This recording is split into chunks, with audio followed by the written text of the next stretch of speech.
বিসমিল্লাহির রহমানির রহিম। আসসালামু আলাইকুম। আশা করি সবাই ভালো আছেন।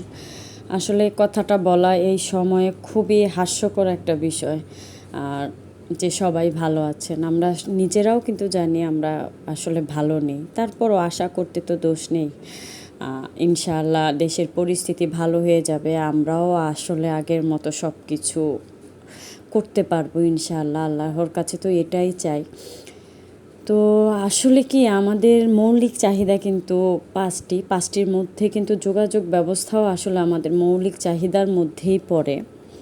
তারপরও এই ৬-৭ দিন যে আমরা আসলে যোগাযোগ থেকে বিচ্ছিন্ন হয়েছিলাম, তখনকার সময়টা আমাদের কেমন কেটেছিল সেটা কিন্তু আমরাই অনুভব করতে পারছি।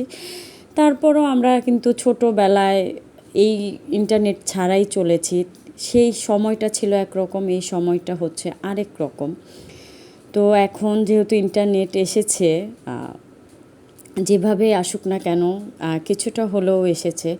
তো আসার পরে হচ্ছে আমি এতটাই আসলে আপসেট হয়ে গিয়েছিলাম যে ফেসবুকে কিছু স্ট্যাটাস দেখে, যে মানে এত হাস্যকর বিষয় যে নেট নিয়ে যে মানুষ কি করতেছে যোগাযোগ ব্যবস্থা নিয়ে, কিন্তু এছাড়া যে আমাদের পারিপার্শ্বিক যে অবস্থা, আমাদের দেশের যে পরিস্থিতিটা, সেটা নিয়ে খুব কম কিন্তু কথা বলা হচ্ছে। কিছু মানুষ আছে যে তারা আসলে নেট নিয়ে ব্যস্ত, নেটে কেন কাজ করতে পারছে না, দেখতে পারছে না এটাই। কিন্তু আরে ভাই, দেশটার যে কি অবস্থা, দেশের এই স্ট্যাটাসগুলো দেখলে আসলে চোখে পানি চলে আসে, এই ভিডিওগুলো দেখলে পানি চলে আসে। তাই আমার মনে হচ্ছিল যে নেট ছিল না, এটাই মনে হয় আমার কাছে বেটার ছিল।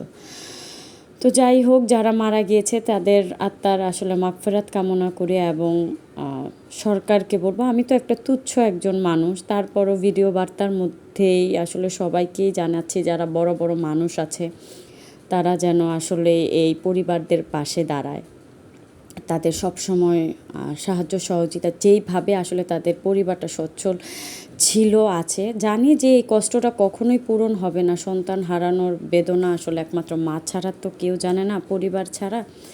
তারপরেও তাদের উদ্দেশ্যে বলবো, সবাই আমরা আসলে তাদের পাশে দাঁড়াই। আর দেশের যে সম্পদগুলো নষ্ট হচ্ছে, এগুলো যেন না করি, এগুলো তো আমাদেরই সম্পদ। এগুলো নষ্ট হলে তো আমরাই আসলে পিছিয়ে যাব। এই যে করোনা হওয়ার পরে যে এক ধাপ বাংলাদেশ পিছিয়ে গেছে, সেখান থেকে কিন্তু এখনও উঠতে পারেনি, আবার আরেক ধাপ, জানি না আর কত কিছু হবে। তো আসলে ব্লগ করার ইচ্ছাটাই মরে গিয়েছে। তো ভাবলাম যে একটুখানি এইসব বিষয়ে কথাগুলো আপনাদের সাথে শেয়ার করি, তাহলে যদি মনটা হালকা হয়। তো এখন আসলে ভিডিও বানাতে একটু ইচ্ছা করে না, খুব কষ্ট লাগে। জানি না দেশ কবে স্বাভাবিক হবে। তো আশা করি খুবই দ্রুত স্বাভাবিক হয়ে যাবে। এই হচ্ছে আমার ছোট্ট একটা ব্লগ। যদি ভালো লাগে অবশ্যই আমার পাশে থাকবেন, আমার চ্যানেলটা সাবস্ক্রাইব করবেন। দেখছো তুমি? বলো আমি পপকর্ন দিচ্ছি।